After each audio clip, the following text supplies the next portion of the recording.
Good morning, good afternoon for some. Thank you for joining us for a discussion on the impact of the labor shortage in the aging workforce. I'm Stacy Whalen, Senior Medical Manager with Safety National, presenting alongside with Ed Pratt, our Director of Risk Services. We're going to get things kicked off with Ed and start to delve into the reality of how this all plays out in our industry and opportunities that we have to impact. Thank you, Stacy, and thank you so much for attending today. I was excited when I was asked, hey, would you be willing to do this? And I thought, well, that's great. I'd love to do that. And then later they told me, well, we asked you because you're the oldest person in your department and among the oldest people working for Safety National. So it wasn't quite as wonderful as I originally thought. One of the things that is a reality in the world we live in today, and this is a global event, is that we have an aging workforce. There are headlines everywhere, again, from Fortune to Forbes, telling us that the workforce as a whole is getting older. Last month, there was an article in USA Today that says the reckless spending and inflation are causing many Americans to unretire. Being that I am close to retirement, that doesn't sound like something I want to be reading right now. One of the realities for all of us is throughout life, we have our now what moments. Remember what, you graduated from high school and you thought, well, now what? Went to college, maybe. You graduated from there and you thought, now what? You said, I do. And now what? You brought home that bundle of joy. And now what? One of the biggest now what moments in our lives is when we get to that idea of where we're going to retire. And it's one of those things, once you cross that river, it's not easy to come back across it the other way. As recognizing that, what we found is that more and more people are staying in the workforce longer and longer, and fewer people are coming in on the bottom end. Part of that, again, is the baby boomers that are entering the twilight of our professional careers. That didn't sound good. Let's do this. Let's take a look at the Bureau of Labor Statistic data. The Bureau collects data on everything, basically. But one of the things they look at is they look at the labor force dissected by age. And the youngest group is 16 to 24, and then 25 to 34. And again, you can read on the screen.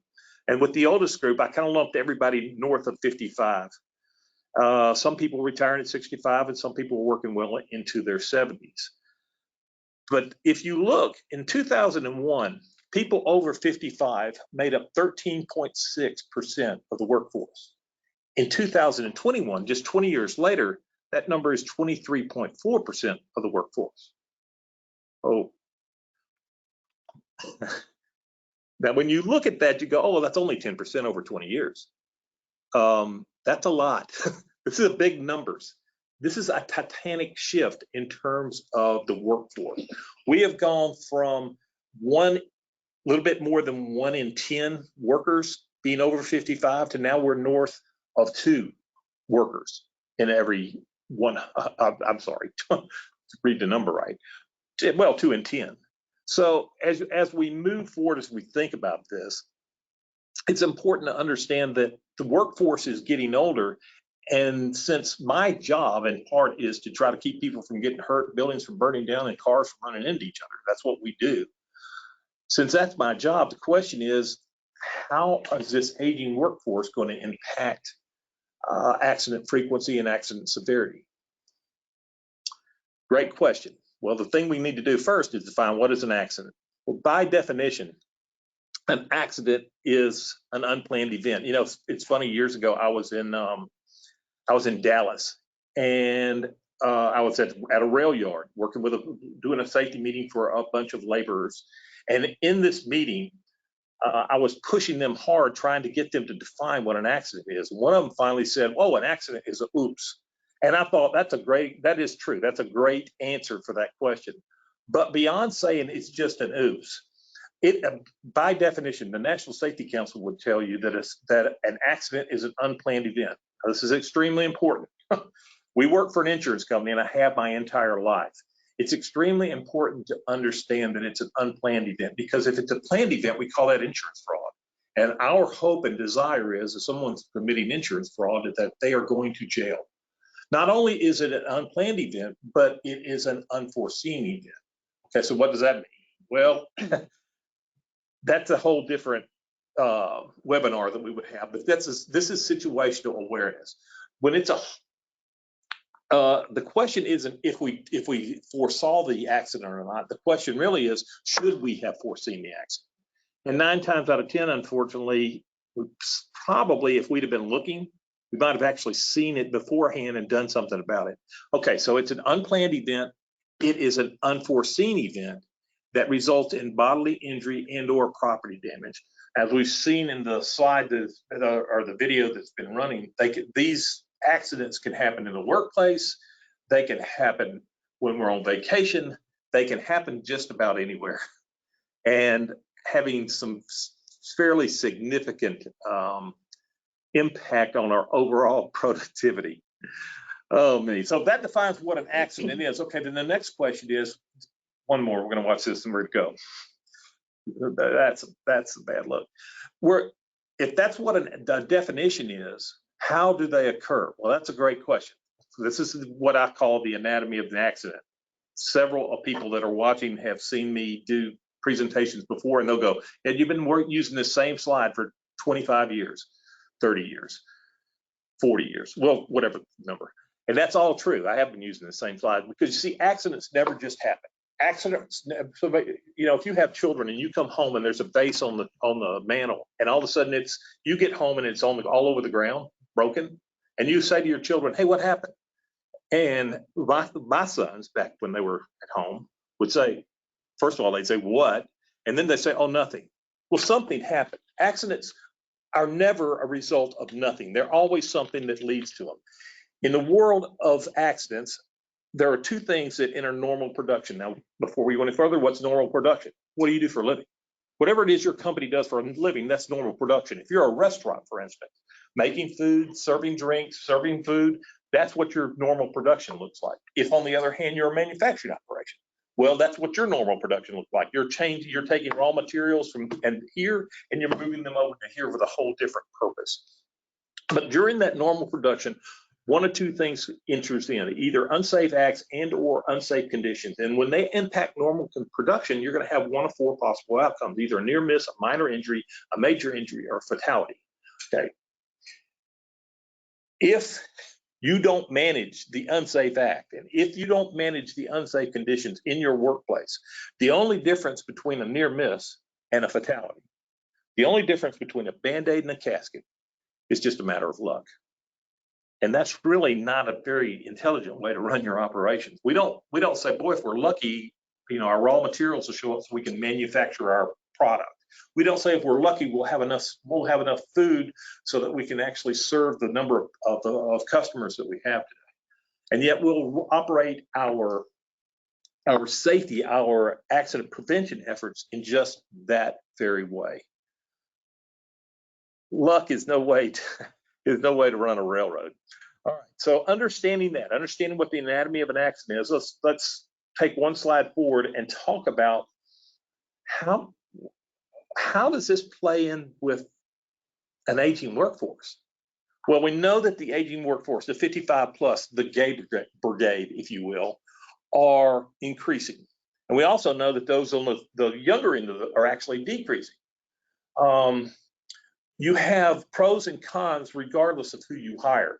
On the older employee side, you've got some experienced individuals that know what they're doing. Maybe, hopefully, they're working smarter, not harder. But one of the downside of that older employee is he or she is a little bit more fragile than the younger employee. On the other end of the equation, you got this young guy or gal who really didn't know anything. They have no real work experience. However, they're extremely durable. The old person is somewhat fragile in nature. You know, if we fall, and the chances are good that we're not going to jump right back up. If you have a 19-year-old working at your facility and he falls down, he's going to pop, assuming he can, he's going to pop right back to his feet as quickly as he can because he wants to be sure that nobody saw him fall. That's what he's going to do. Understanding, we have 2 diverse groups Again, we've got the gay brigade over here that are older, more experienced, but more fragile. Over here, we've kind of got this peach fuzz group that are less experienced and certainly more durable than we are. You're closer to the other ones than you are to my end of the deal. So let's do this. Let's let somebody smart talk for a few minutes, and then I'll come back. Thanks. Okay, so the workforce today, I know Ed had put up a slide there with a bar graph. We're looking at the breakdown of our workforce. And as you can see, we have 5 generations in the workforce today. And if you draw a line down the middle of that circle, starting with the 2%, those are, the traditionalists. So that's that age group that's about, give or take, every chart gives a little bit different age range, but generally speaking, about 74, 75 years old plus. There's a substantial amount, enough, 2% in the workforce where they fall. Draw that line straight through. It brings us down to through Generation X. And those workers range from about 43 years old to 58 years old. So greater than 50% of our workforce is about in their mid to late 40s, early 50s. Like you said, Ed was saying, pretty substantial amount of our workforce. And of course, it's made up of current employees, recent hires, those short tenured employees that we know a lot of businesses have now, and then coupled with an aging workforce. It's a unique look that we've never had before in the industry. So where did they all go? I don't think it's any secret. Since the pandemic, we've heard, and it's certainly been spoken to in conference, that we're about 2 million people less in the workforce compared to pre-pandemic figures. And we know that the largest concentration of that loss came from industries where there were a lot of layoffs during the pandemic. So those labor shortages that have led to a little bit higher wages, there's bigger benefit expectations. It's really shifted around the approach and what has come in and out of the workforce. And it's a very dynamic process. We've got people coming in, people leaving, they've left, they come back in, like Ed said, cross the river. And we've also seen people leave some of those industries and go into different sectors. So it leaves a gap for new hires, short tenured employees, that we see a different type of injury. It puts them more at risk because they're going through the training process a little bit faster. They're being put out in the field a little bit faster. And we don't have that longevity that we once had in some of these markets. So our aging workforce, we know that we've kind of touched it. 55 is our little marker age. We know that at least 1 out of 4 workers will be 55 or older. Right now, more than 36% of our workforce is 55 or older. There's a talent shortage out there. It's been felt, and we have a lot of people re-entering the workforce who had maybe left, whether it be for personal choice, financial matters, just to re-engage, better opportunities, better benefits maybe that they hadn't seen before, a little bit higher hourly wages. So we're seeing older workforce that maybe had left come back in. And we're going to kind of revisit that, and we're going to show some examples of where we're seeing people in their mid to late 60s, early 70s, coming back into rather physically demanding jobs. So the 2 areas we're going to touch on, and quite honestly, we're going to lean more into the aging workforce because it is such a high percentage, that we've got our short tenured employees that are more likely to suffer workplace injuries, but sometimes not quite as bad, a bit more resilient. And then we have also with our short-term employees, we know that they have the highest injury rate in the areas of warehouses, manufacturing, and construction. So again, those jobs that are a little bit more physically demanding. And you'll hear us say in reference men, and it's not for any particular reason other than truly, when these claims play out, it usually does tend to lean more towards males than females. Of It course. does, yeah. Yeah, of course it does. So what are the experts saying? It's going to be more difficult to replace the current workforce levels. We knew that. I think it's being felt in the industry. It's been felt across industries for a couple years now. And we know as we age, that results in diminished physical, sensory, cognitive capabilities. And what I think is really interesting too, and we're going to see this play out when we kind of jump into some examples of what does it look like when things go sideways, is that although older workers are injured less frequently, they're less likely to engage in dangerous behaviors. When they do get injured, those injuries are significantly more severe and the recovery potential is diminished. And so we're going to talk to recovery potential and functional recovery as we go through here. So there's two paths in the industry. I mean, we're all in the same industry here. There's claims prevention, what Ed spoke to and what he's going to speak to again a little bit later. Just prevent it from happening. And then there's claim management when the luck was not on your side and there's an injury. This guy in the picture, real activity that he's engaged in, he has zero safety measures in place. He went up the ladder. He's fairly high up there. He's hooked his leg over the top of the ladder. If that ladder goes, he's going with it. There is nothing to grab onto, nothing to stop him from going. So what we would like to see is something more along the lines of this little guy who's safely in place. But we know that doesn't always happen. And when that doesn't happen, what we see is this. We go from mitigation into management.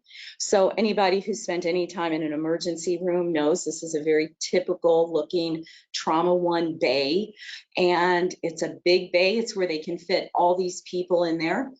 And something to kind of keep in mind too, every one of these people is charging. Nobody works for free. And they have all the cool toys in trauma bays. They've got all the bells and whistles. And they are treating the injury. So let's just use the gentleman on the ladder. If he were the person that fell, let's say he fractured a pelvis and hit his head. So we have a traumatic brain injury and a fractured pelvis. But we take them as they come. They're not just treating the fractured pelvis at this point and some sort of a head injury. They're treating everything that this gentleman brought with himself. And so that's where this aging workforce concept really comes into play, because chances are, organically, as we age, we bring life's breakdown of our systems with it. So we're going to talk about pre-existing impact, recovery potential, and really that very powerful psychosocial, which can be just as important as the clinical piece of it.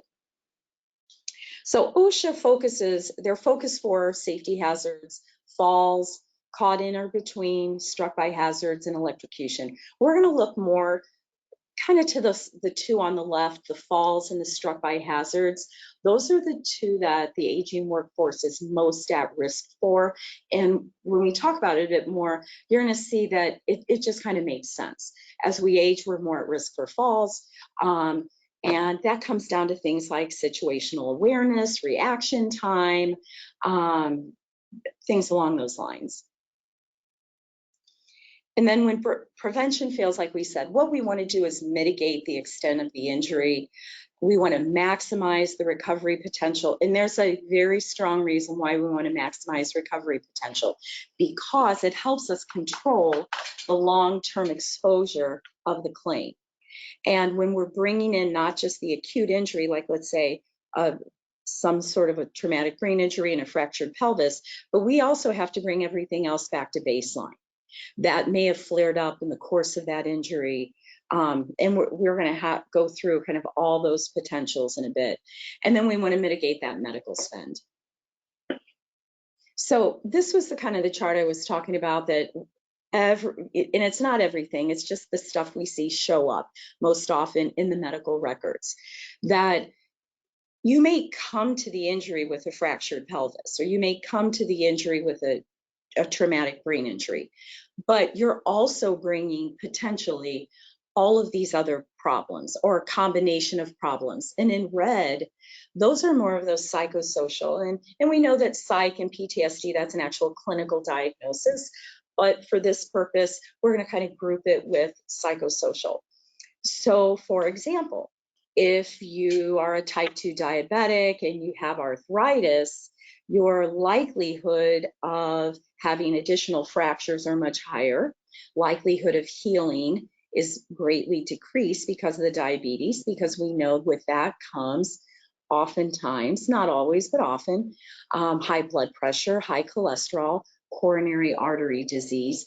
All of that impacts recovery potential. And sometimes, really, what is it going to look like when you go home? Because every one of these injured workers is eventually going to go home or go into some sort of long-term care facility. And I see this in the medical records all the time. At first, it was a little surprising, but it makes sense. We have more years, more of life to experience, that a lot of our folks of advanced age, they do come into these injuries with psych backgrounds, PTSD, depending on their history and maybe what they've been exposed to. There's a very high drug and alcohol abuse component, especially in those more physically demanding jobs. We often see people that have had some sort of history with the law. Maybe they're coming back into the workforce. Someone's given them a job. Maybe they've given them a room, a place to live. And when that injury happens and they're in the hospital, all of a sudden that person becomes homeless because really they can't go back to that room in the warehouse that they were being allowed to live in. Or maybe they were sharing, a mobile home with 7 or 8 other gentlemen. All of a sudden, that person that was kind of marginally living, all of a sudden becomes homeless, and that becomes our problem. And then also family dynamics. With our aging workforce, it makes sense that if, their spouse is aging as well, maybe doesn't have the capacity to help care for them once they come home, because that person might also have their own medical issues. And maybe children have moved away, that maybe they don't have anyone to help them. That can be the difference of being able to come home with minimal support versus going into long-term care, which translates into greater exposure. So considerations that we'd like to keep track of, and we can break them out, we can lump them all together, but comorbidities, that big chart we just looked at, cumulative trauma. Cumulative is big.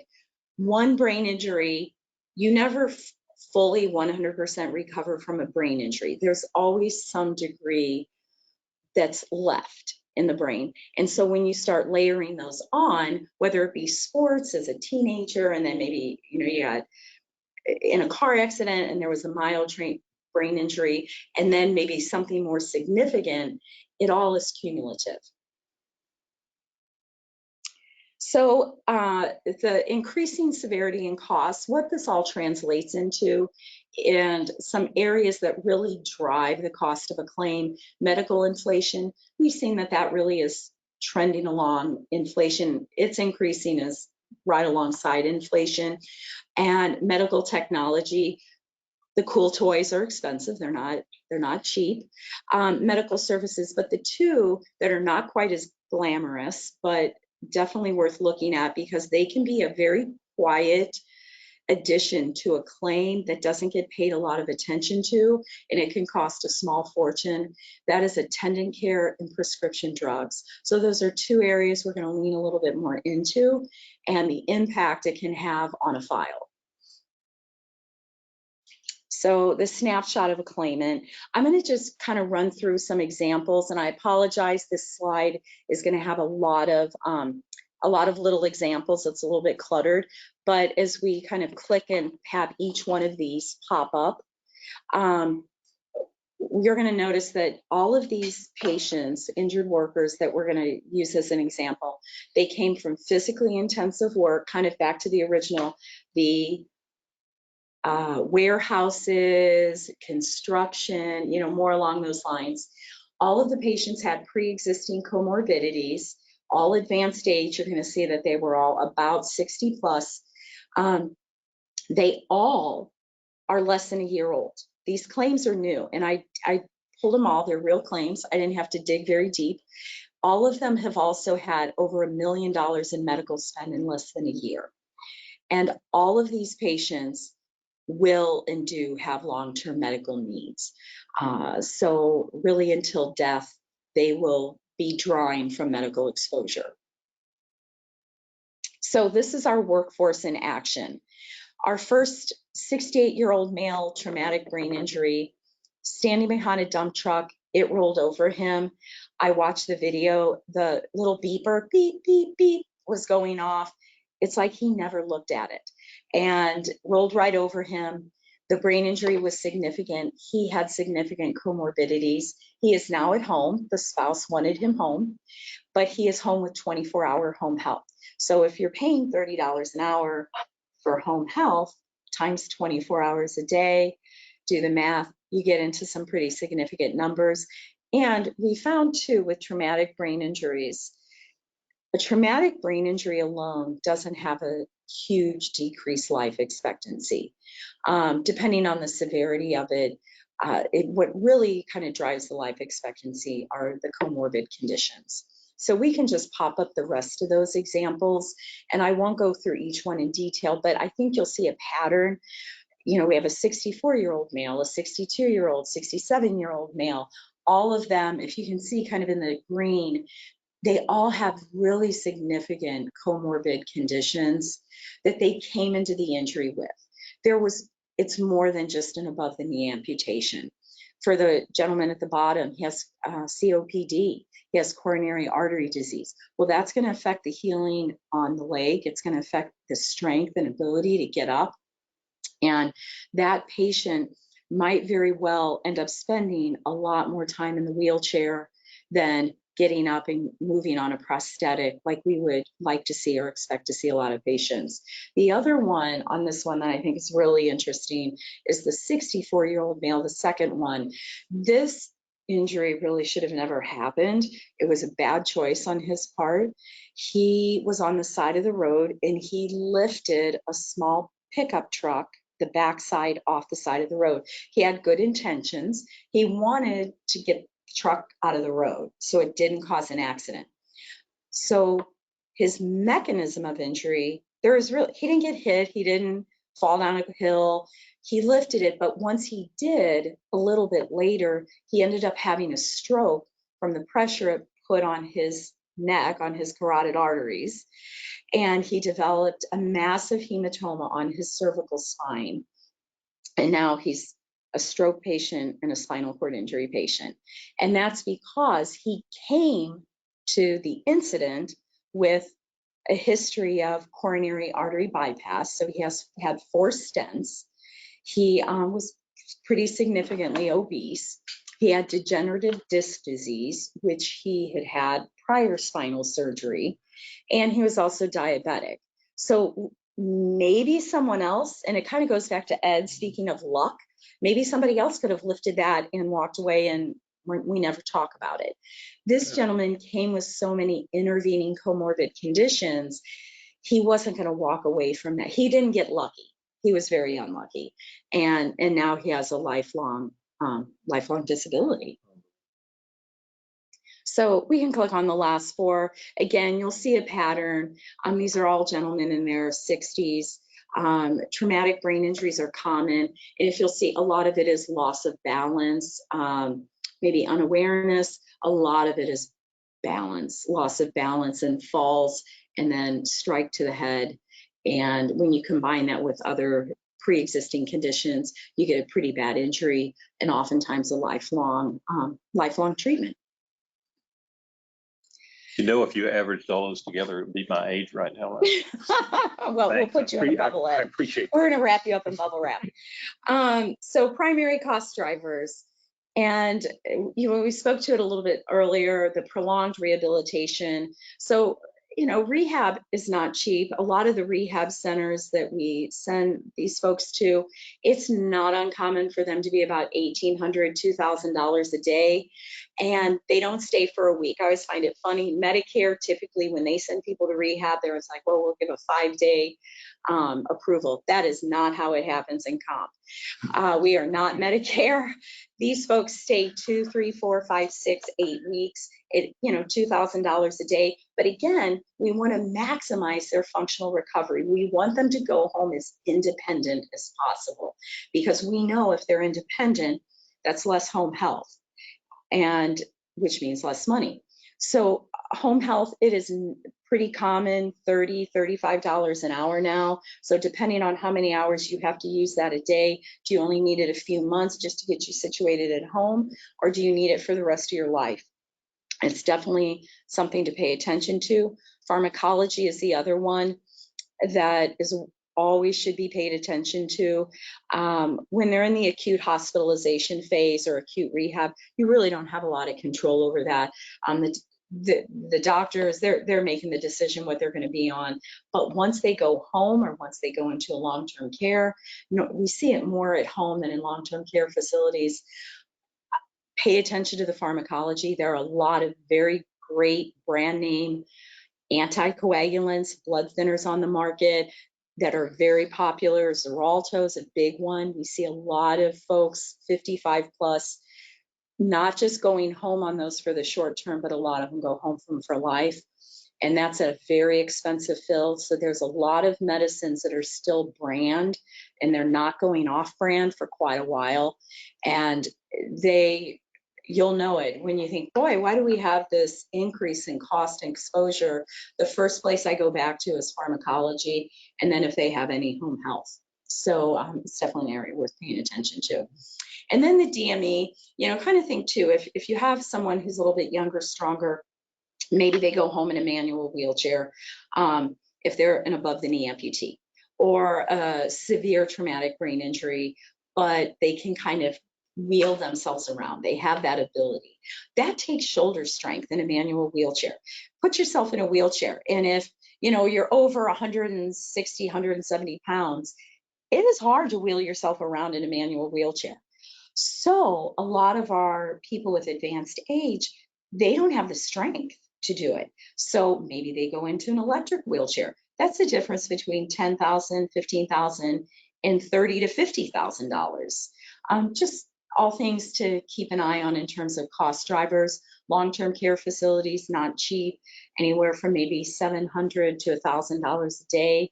And if that's life, again, functional recovery, we want to get people back to as close to baseline as possible so they can be as independent as possible in their own home. And that brings us to ageonomics, just real quickly.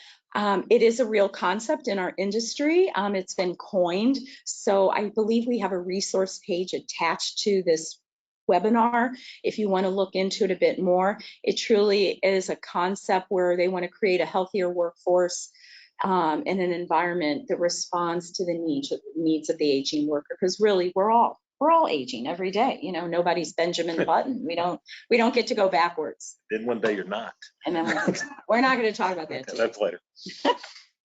And then productive aging, the concept of productive aging, really what we want to do is have a healthy environment for workers of all ages. But we know from that, one of those original slides, at least 50% of our workforce is about 50 years old. So it makes sense. It benefits everyone.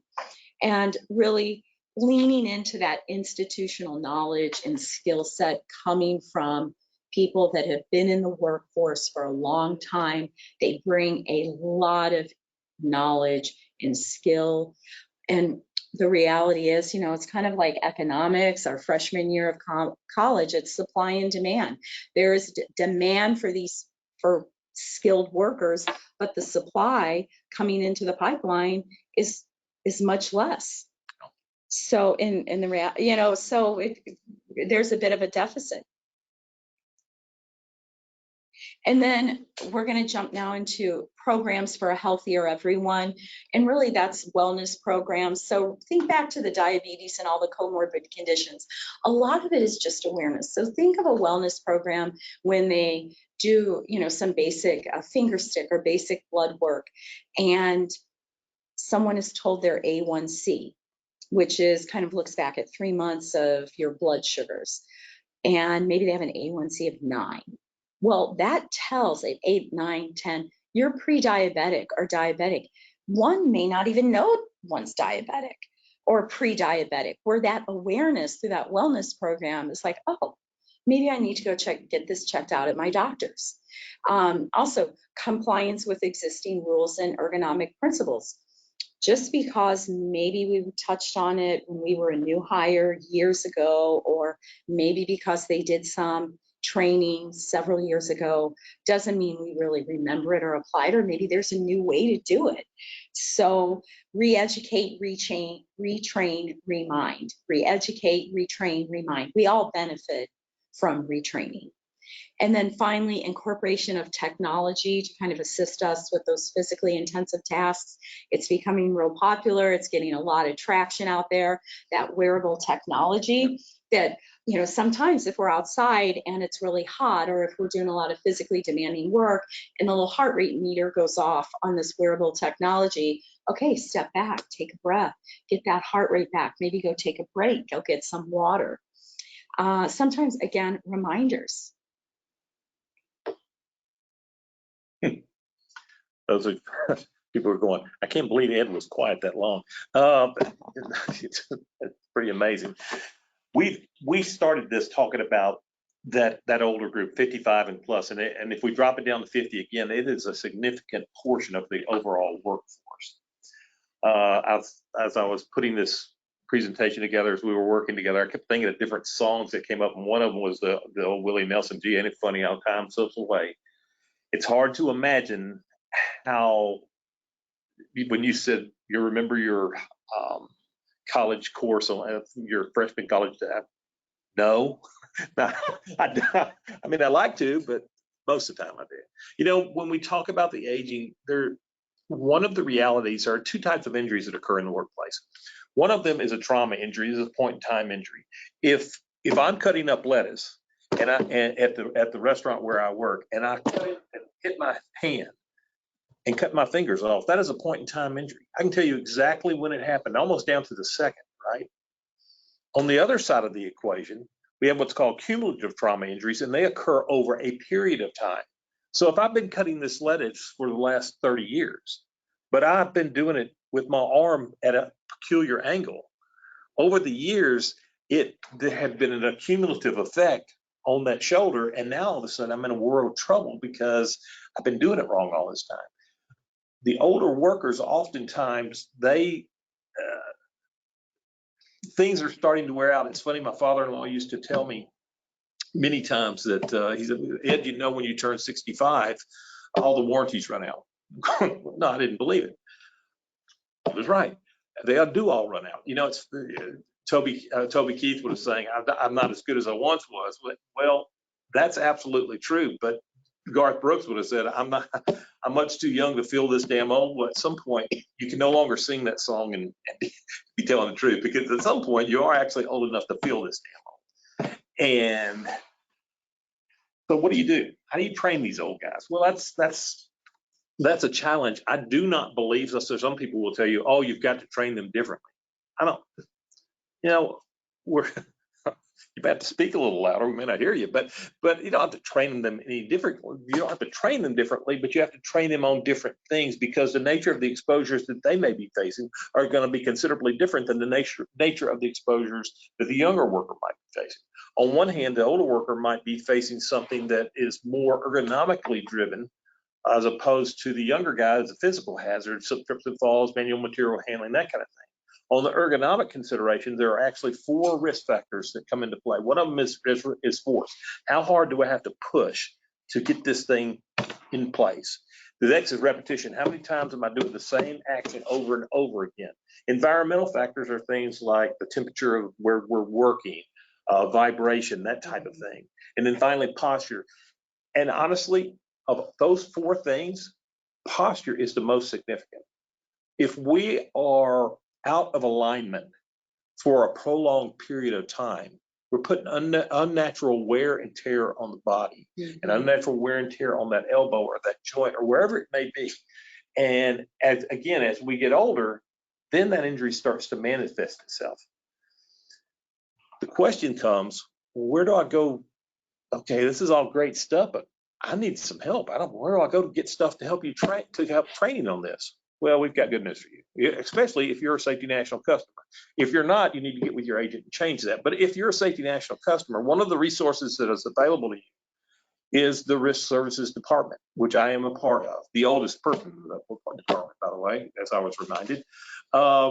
And on our website, there are a number of all the different departments are discussed, but certainly the risk services, we talk about some of the different things. We have resources that are available.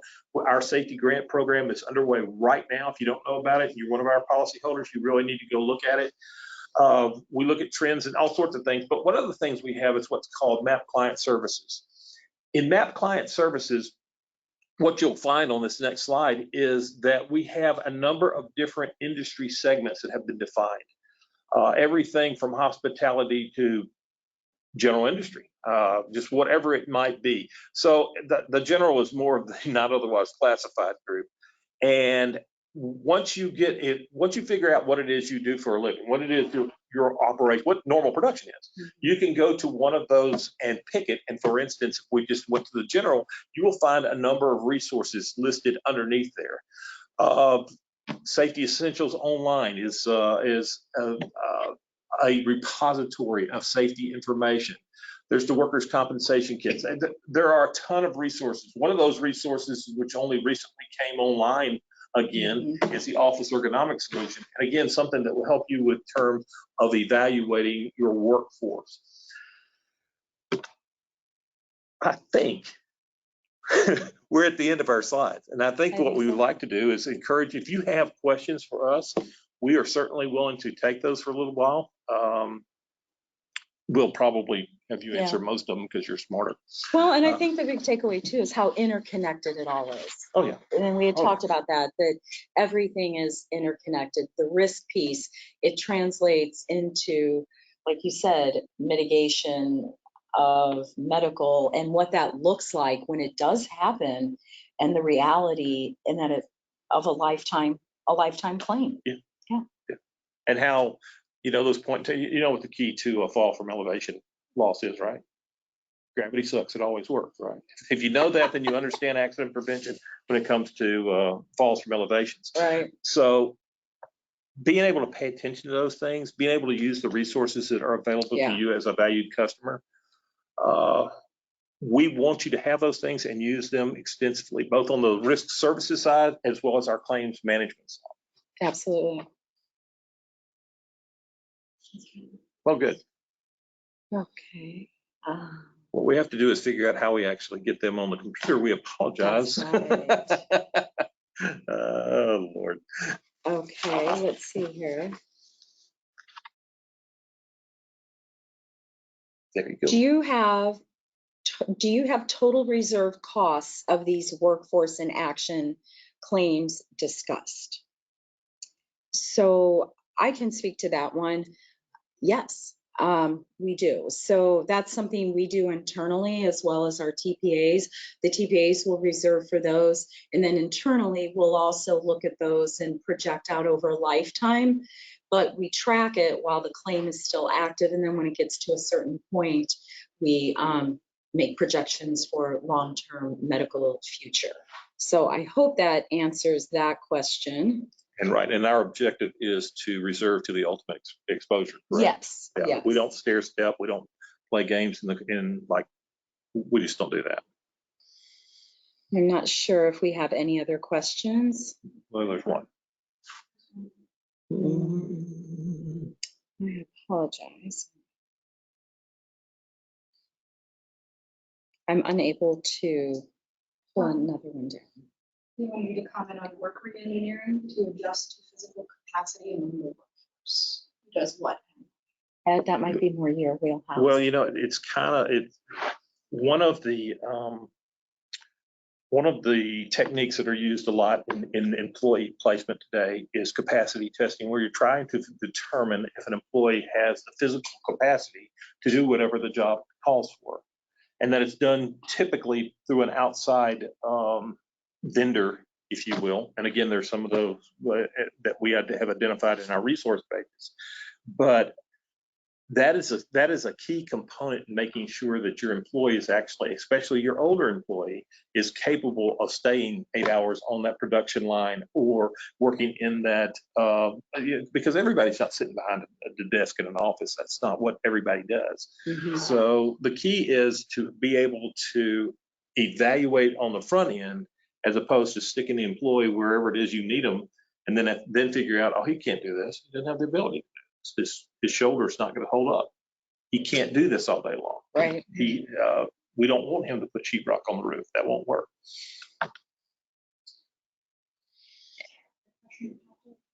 Let's see. No, It said, there they are. do you typically see large reductions in life expectancies with getting rated ages? Do you think they are helpful when assessing reserves and exposure? I'll tell you from my perspective, yes. I definitely think rated ages are extremely important because I do see reductions in life expectancy, so it helps us more accurately provide long-term medical exposures. Do we see large reductions in life expectancies? It really depends on the severity of the injury and the other conditions that the patient is treating for. So let's say we would have a below-the-knee amputation. That in itself would really probably not give much of a reduced life expectancy. But what would play into that is if there are a lot of other comorbid conditions, or if, sometimes the person might, have cancer or come to that injury, that acute injury with cancer. Or maybe they have other things like that great big chart I put up with all the boxes. Maybe they have a combination of some of those different diagnoses. Those in themselves will pull down the life expectancy. So I pretty much live in the catastrophic space. I mean, I manage catastrophic claims. So I'm kind of looking at the worst of the worst. And I pretty much always want a rated age on mine when I'm working on projections, just because it helps me be more accurate, I think. We appreciate you joining us today. Okay. Thank you so much. This webinar will be available on the library shortly and with closed caption. That's right. With something new. Again, thank you so much for joining us. We want you to have a great and safe day, and we look forward to seeing you again soon. Thank you so much.